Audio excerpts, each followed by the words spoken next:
Ordinary differential equations of first order का ये 25th video है, सोल्यूशन बाय चेंजिंग टू पोलर्स। इसमें हम लोग देख लें differential equations of first order. बहुत लंबा पोर्शन हमने उठाया हुआ है। इसके दो हिस्से होंगे, एक होगा differential equations of first order and first degree जो चल रहा था, आज ये समाप्त हुआ। लास्ट वीडियो है ये आज का। वीडियो नंबर 1 से वीडियो नंबर 25 तक की इसकी यात्रा रही। अब अगले वीडियो से हम शुरू करेंगे differential equations of first order and higher degree. Degree 1 से ज़्यादा आप कर देंगे तो उसका जो इलाका है शुरू होगा वीडियो नंबर 26 से, video number 26 and onwards. Clear? आइए इसको निपटा दें आज।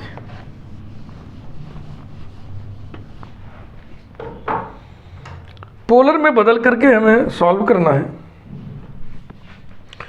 पोलर में बदलने के लिए, कार्टेशियन से पोलर बदलने के लिए x equals to r cos theta, y equal to r sine theta रखते हैं।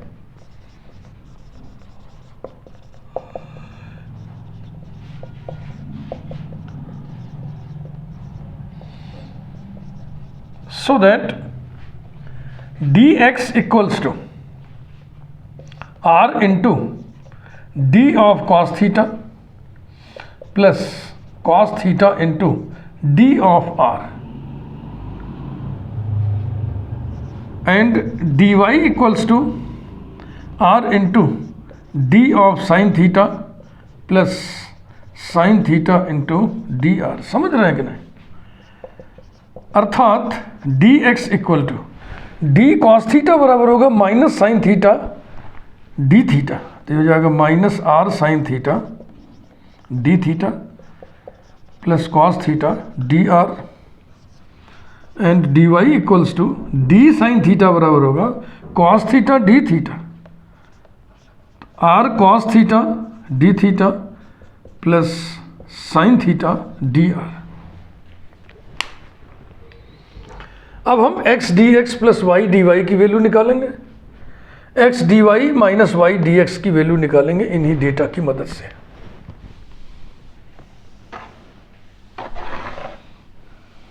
ये बहुत पॉपुलर क्वेश्चन है। ये सब डेटा हम यहीं ऊपर लिखते जा रहे हैं। dx equal to minus r sine theta d theta plus cos theta d r, d y equals to r cos theta d theta plus sine theta d r.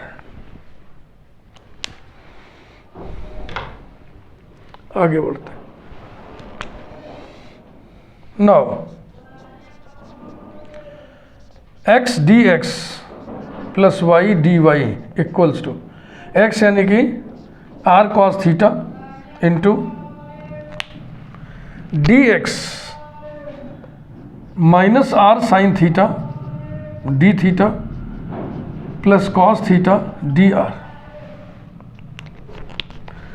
Plus y माने r sine theta into d y की value r cos theta d theta plus sine theta d r, ये रहा equals to, simplify करिए, minus r square sine theta cos theta d theta plus r cos square theta d r plus r square sine theta cos theta d theta plus r, sorry क्या sorry ठीक तो है, r sine square theta d r, ये रहा। कोई कटेगा क्या? ये कैंसिल होगा और जो दो बच गए वो आपस में मिक्स होकर के आ जाएंगे। ये लिख दे रहा हूं, वो आ जाएगा r d r, r cos square theta plus r sine square theta मिलके हो जाएगा आर। इस डेटा को भी हम ऊपर लिख लें, एक एग्जाम्पल इसी तरह के और उठाएंगे तो इतनी मेहनत उसमें कौन करेगा, डायरेक्ट लिख देंगे ना। X d x plus y d y की वैल्यू आ गई r d are.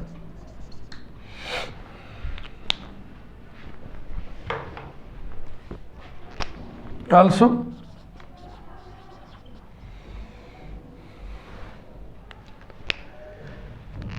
X d y minus y d x equal to r cos theta into d y. ये r cos theta d theta plus sine theta d r minus y माने r sine theta into d x, ये लिखा है minus r sine theta d theta plus cos theta d r equals to r square cos square theta d theta plus r sine theta cos theta d r plus r square sine square theta d theta minus r sine theta cos theta d r. तो ये cancel हुआ, बच गया r square cos square theta plus r square sine square theta this whole multiplied by d theta, यानी कि equals to r square d theta.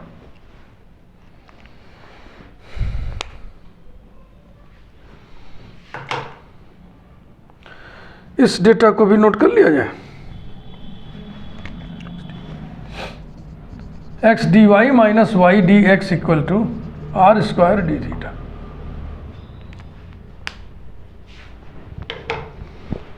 Okay, अब ये सब उठा करके इक्वेशन नंबर 1 में रखिए और इक्वेशन नंबर का रूप बदलिए। अब वो कार्टेशियन से पोलर में कन्वर्ट हो जाएगा।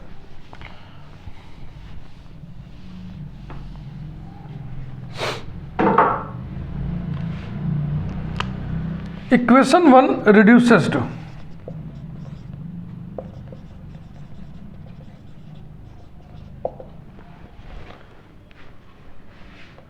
r dr upon r square d theta is equal to under root a square minus common ले लोगे तो x square plus y square होगा r square upon r square implies that 1 by r dr upon d theta is equal to 1 by r under root a square minus r square। 1 by r cancel हो गया, implies that dr upon d theta is equal to under root a square minus r square। Variable separable form का है, r और theta में dependent variable भी बदल गया, independent variable भी बदल गया, दोनों पोलर हो गए। डिपेंडेंट आर हो गया, इंडिपेंडेंट थीटा हो गया। So this is first order first degree differential equation of variable separable form in are and theta. implies that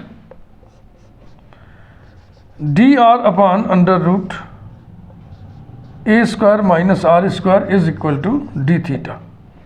Integrating we get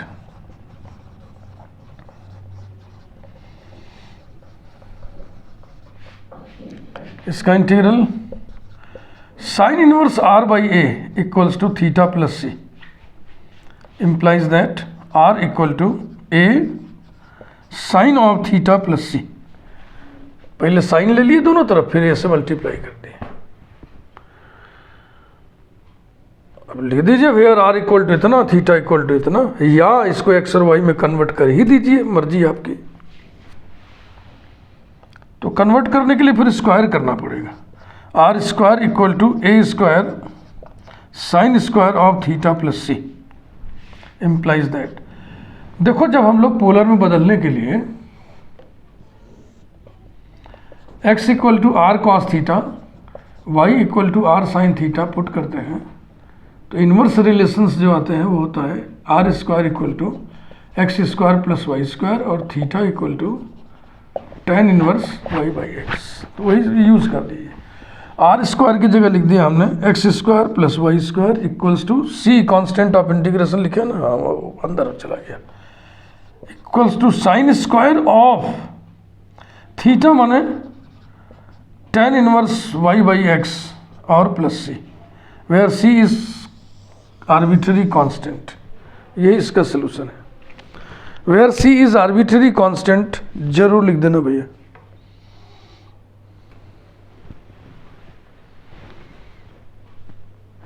ये जो एग्जाम्पल आपकी नज़र के सामने है, इसके सोल्यूशन को करने की और कोई टेक्निक भी नहीं है, इसलिए ये बड़ा पॉपुलर है, मशहूर है, हर यूनिवर्सिटी में पूछा जाता है।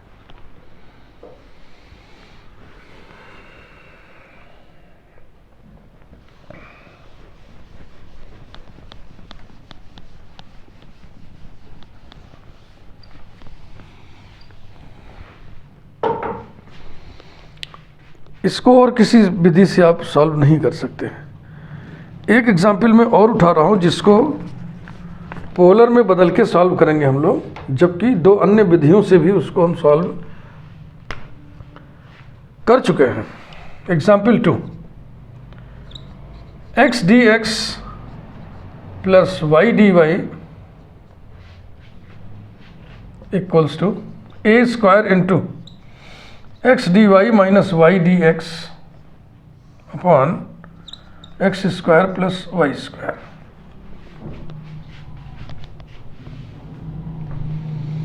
Number 1,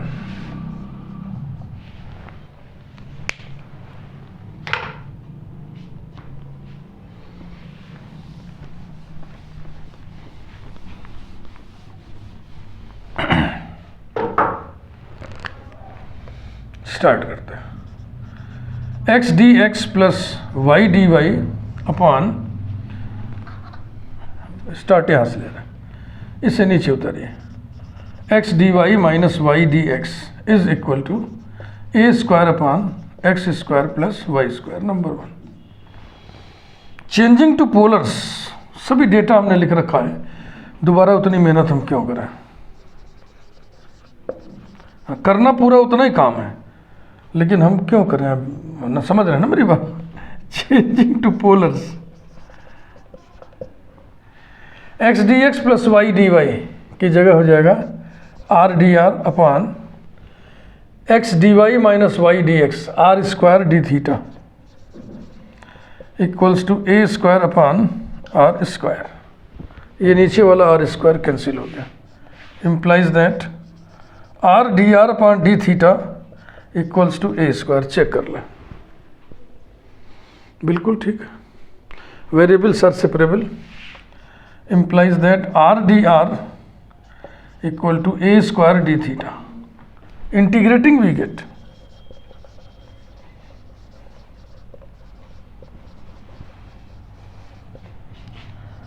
r square by 2 equals to a square theta plus c by 2 implies that r square equals to 2a square theta plus c implies that x square plus y square हो गया r square के स्थान पे 2a tan inverse y by x और plus c, where c is constant of integration,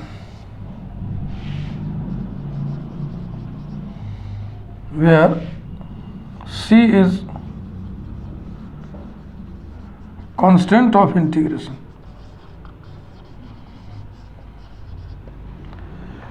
इसको हम दो विधियों से और कहाँ पढ़ चुके हैं।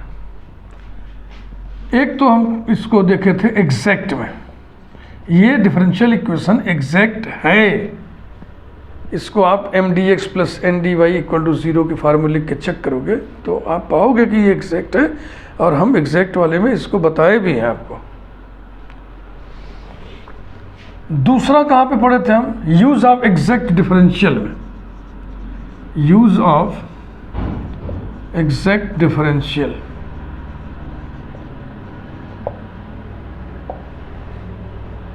और तीसरी विधि से आपने इसको पढ़ लिया, बाय चेंजिंग टू पोलर्स।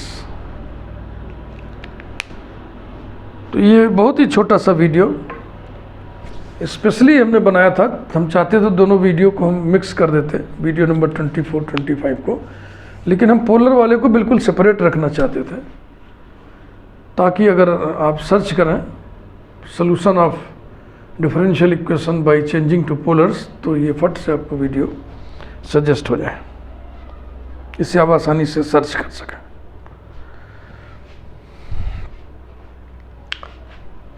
इसके बाद हम लोग अब दूसरे इलाके में प्रवेश करेंगे। प्लेलिस्ट यही रहेगा, फर्स्ट ऑर्डर वाला ही, डिग्री बढ़ा देंगे। डिग्री ऑर्डर फर्स्ट ही रहेगा, इसका मतलब जो डेरिवेटिव है वो dy/dx ही रहेगा।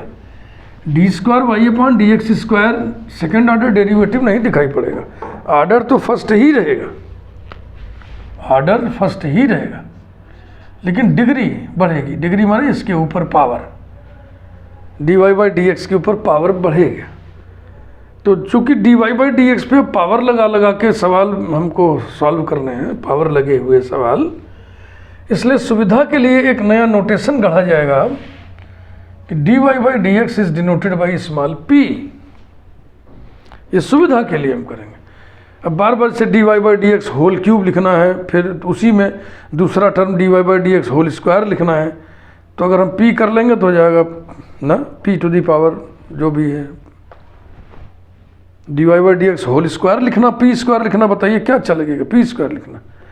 तो सुविधा के लिए कम लिखना पड़े, कम समय खर्च हो, ये एक नोटेशन अब घुसेगा p का। तो अगला इलाका जो है मुख्यतया 3 हिस्सों में बढ़ जाएगा। p घुस गया ना इक्वेशन में, तो solvable for p, equations which are solvable for p, एक टाइप ये बनेगा। फिर equations which are solvable for x और equations which are solvable for y, ये 3 मुख्य हिस्से बनेंगे। इसके बाद हम क्लैरेट्स इक्वेशन भी पढ़ेंगे और रिड्यूसिबल टू क्लैरेट्स भी पढ़ेंगे। तो 4 हिस्से कुल मिला के बनेंगे। और सिंगुलर सॉल्यूशन का मुद्दा भी उठेगा। डिग्री 1 से ज़्यादा हो गई है तो अब सिंगुलर सॉल्यूशंस भी आएंगे। सिंगुलर सॉल्यूशन के बारे में चर्चा हम लोग शुरू में ही किए थे, बिल्कुल स्टार्टिंग में, फाउंडेशन वाले वीडियो में ही। वो सॉल्यूशन जो जनरल सॉल्यूशन का हिस्सा ना हो। देखो भैया, जनरल सॉल्यूशन में c होता है ना, आर्बिट्रेरी कांस्टेंट, तो क्या वो अकेला एक सॉल्यूशन होता है क्या? नहीं, फैमिली ऑफ सॉल्यूशंस होता है वो, क्योंकि c आर्बिट्रेरी है, कुछ मान रखा। फैमिली ऑफ सॉल्यूशंस यानी कितने सॉल्यूशंस? असंख्य solutions, Anant solutions, infinite number of solutions का वो फैमिली है। उस फैमिली में इनफाइनाइट नंबर ऑफ सॉल्यूशंस है। बाप रे बाप, इतने सॉल्यूशंस हैं, इनफाइनाइट नंबर ऑफ सॉल्यूशंस। अब कोई ऐसा भी सॉल्यूशन एग्जिस्ट कर जाए जो इस परिवार का सदस्य ना हो, तो विलक्षणता हुई ना। अरे भाई, असंख्य सॉल्यूशंस का एक परिवार है, असंख्य माने समझो, फील करो, और कोई सॉल्यूशन ऐसा है जो इस परिवार का सदस्य नहीं है, तो विलक्षणता नहीं हुई कि असंख्य सॉल्यूशंस के परिवार में, असंख्य सॉल्यूशंस के परिवार से भी इतर कोई सॉल्यूशन एग्जिस्ट कर रहा है। तो ये विलक्षणता है, इसीलिए इसको विलक्षण हल कहते हैं, सिंगुलर सॉल्यूशन कहते हैं। तो सिंगुलर सॉल्यूशन साथ साथ जहाँ जहाँ आता जाएगा हम बताते चलेंगे। बावजूद इसके सिंगुलर सॉल्यूशन की प्लेलिस्ट एक हम अलग से बनाएंगे, उसमें हम ज़्यादा विस्तार से चर्चा करेंगे। सिंगुलर सॉल्यूशन की बातें ही उसमें रहेंगी बस। फिलहाल इस वीडियो को लाइक करिए।